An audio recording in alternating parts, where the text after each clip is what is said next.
Hey cookers! Hello. So today we're doing an Irish dump and go, corned beef and cabbage. Now this is Karen's thing here. She's Not really made, my thing. she's made it many times before. We're cooking with Jill. Actually, you're Well, cooking with Karin. Jill's just introducing me. so we're cooking with Jill. Nope, we're cooking with Karin. Welcome to my kitchen. My kitchen for today, anyway. All right, let me out of here. Okay, I'm going to let her out, and then we're going to begin.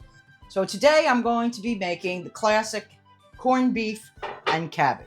Now, it is my understanding, and I'm an old person, and my memory chip is a little full, but if I remember correctly, St. Patrick's Day started with a guy with a pipe and a problem with snakes in Ireland.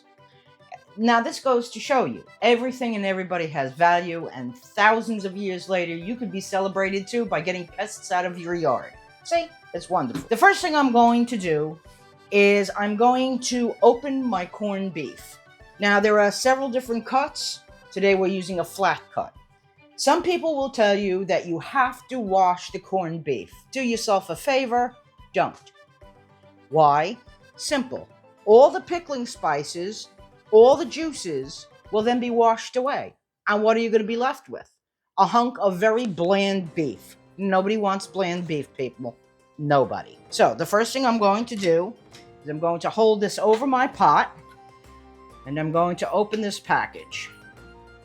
And I'm going to dump the entire thing into the Ninja Pro slow cooker.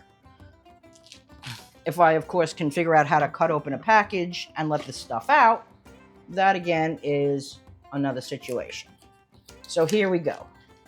All right. So now it has been several decades, actually, since I have made corned beef and cabbage. And why, you may ask? Very simple. My daughter was born on St. Patrick's Day. And for many years, well, I would say for 8 or 9 years, every St. Patrick's Day, I would make corned beef and cabbage. Until one day, my little princess stood there, hands on her hips in my kitchen, looking at me, and she literally stomped her foot and said, "Mama, no, it's not fair. How come you get to eat what you want on your birthday? My brother gets to eat what he wants on his birthday, and I have to eat corned beef and cabbage. I don't like it. I don't want it." So how are you going to argue with that? It is her birthday. So I stopped making it on that particular day. I have made it several times since, at different days during the year, but that is how we ended up not making corned beef and cabbage on St. Patrick's Day. Now this one comes with a little flavoring packet, which I have gone ahead and opened and put on top. We're going to put this in the sink. We're going to give my hands a little rinse here because, well, yeah, raw beef, not exactly deluxe. Now we have our beef in our pan, and it's going to start doing its little beefy thing. And the next we're going to do is we're going to do our cabbage. Now I willfully and deliberately bought a cabbage that has some extra leaves on it, because you have to clean a cabbage. Whether you do it in the store or you do it before you put it in the pot, you have to clean a cabbage. And it's really pretty simple. Just the outer leaves, the fluffy outer leaves, just get peeled off. That's all you have to do. It's very simple, doesn't take a whole lot of time, and done. So if you have bunny rabbits, or if you have little yard critters that like to eat such things, you can go ahead and give them that. If not, if you're making a stuffed cabbage, you could go ahead and use that, or you could just go ahead and put it into your compost heap. Now, every cabbage has this delightful little core here, which has to be cut out, so we're going to do that, and done. Now your bottom is flat. You always want flat bottoms when you have round items. It makes it easier to cook. See, it's not going anywhere. Okay, so now I'm going to cut this cabbage in half. Though this cabbage may be winning the fight here, I don't know. Okay, and then I'm going to make a little cabbage. I call them cabbage hearts. Very similar to lettuce hearts or hearts of lettuce, depending on how you want to say it. Okay, that's the size. All right, now I'm going to do that with the other side. Here we go. You could make them bigger if you'd like, but I don't find it necessary. Now, corned beef and cabbage has several ways that you can cook it. You could do it like I'm doing it today in the slow cooker. Okay, this is going to cook for approximately 6 hours on low in the slow cooker. You can bake it or you can boil it. So whatever method you prefer, they're all pretty simple. Okay, so today we're doing it this way because it's a great dump and go recipe. And this way you can actually make corned beef and cabbage before you leave for work. Put everything in your pan, cover it up, set it on low, out the door to work or wherever it is you need to be, and then you come back and it's done. So now we're going to add our potatoes. Interestingly enough, I like corned beef and cabbage. Miss Jill does not. So I'm not making all that much because how much can one person truly eat of anything? So I'm only going to be putting in about 6 potatoes, and I'm going to put those on the bottom with my meat. Why? Because when you keep them whole, they will keep longer. It takes longer to cook. If you make small pieces, it's going to disintegrate during the cooking process.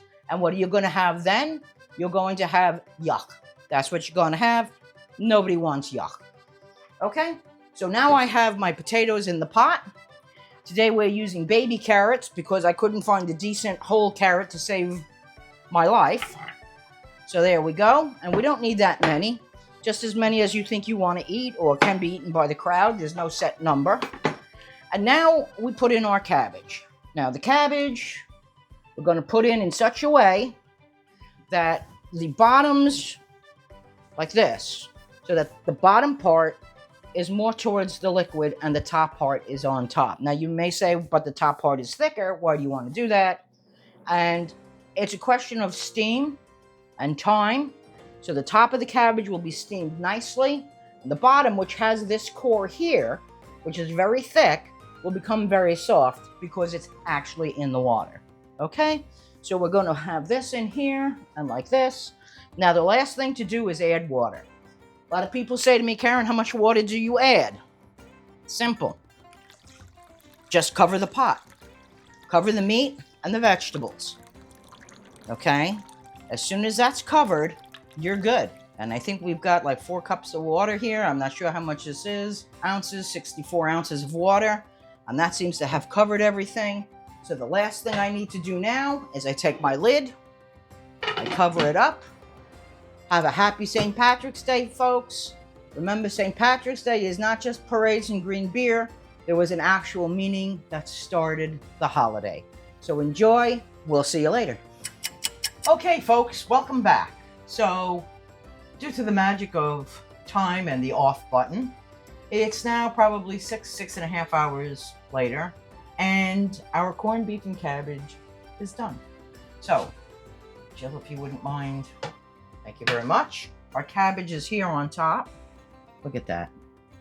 Now, notice how the color has changed. It's gone from bright green to an olive green, and that's fine. That means it's cooked. Okay, and it's holding its shape. Smells like cabbage. Well, thank God. Imagine if it smelled like something else. All right, so we're just going to remove this cabbage here. Some of it has fallen apart, and that's okay. You know, it doesn't have to be in the exact pieces that you put in. What counts is that it's cooked, it's firm but soft, which it appears to be. Oh, here's a nice piece of potato. Oh, look at that. And the potatoes came out. Look at that. See? Yeah, whole still potato. whole. Yep, which is a wonderful thing. Okay, here's some more cabbage. Now, if you are like I used to be, where you would end up with the corned beef is gone, and the potatoes are gone, the carrots are gone, but you still have some cabbage left, what you might want to do is you slice up an onion. I'm going to fish out these little carrots here with my little scoopy. Okay, so you chop up an onion, put some butter in a frying pan, and just heat it together. And it comes out very nice. You wait for it to have a little crisp on it. I guess my carrots have sunk to the bottom. Here, carrots up. There they go. They're coming. Okay? There's another tater over there. Another tater? Come here, little tater. Want to talk to you about dinner. There we go. The corned beef is up on top now. Yes, well, it should have floated up. So if you don't mind, Jill, if you could just put this off to the side for a moment, that would be terrific. And now here comes the star of the show, which is our corned beef. Oh, look at that.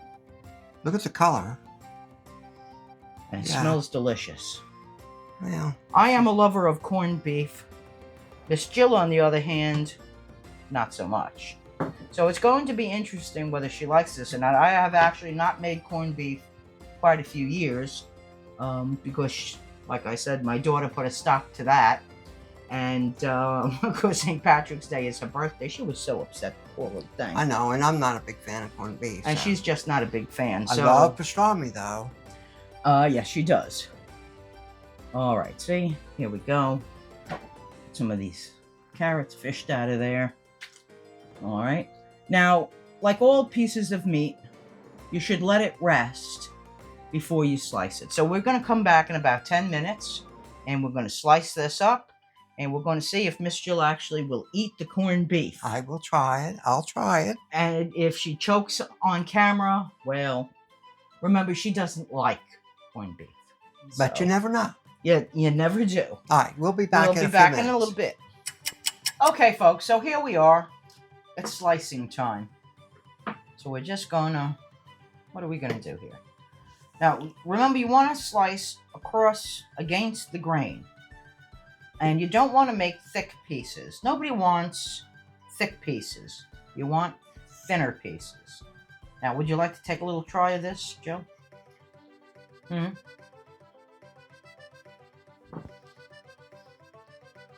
Dun, dun, dun, dun.